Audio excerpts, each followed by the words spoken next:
L'effet taco, ou Trump always chickens out, fait trembler Wall Street alors que la justice suspend puis rétablit les droits de douane. Trump annonce une hausse record sur l'acier.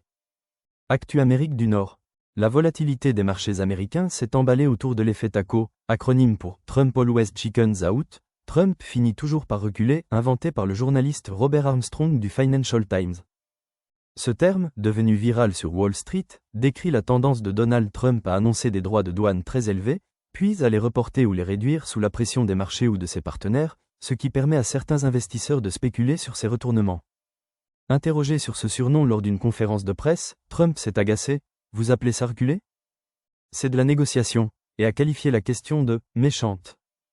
La semaine a été marquée par une bataille judiciaire. Le tribunal du commerce international a d'abord bloqué les surtaxes imposées par Trump, jugeant qu'il avait outrepassé ses pouvoirs en s'appuyant sur la loi d'urgence économique de 1977, qui ne permet pas au président d'instaurer des tarifs illimités sans l'accord du Congrès.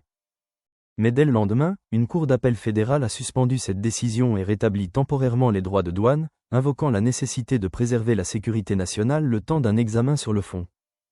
La Cour suprême pourrait être saisie dès le 1er juin pour trancher définitivement sur la légalité de ces mesures, ce qui entretient une forte incertitude pour les entreprises et les marchés.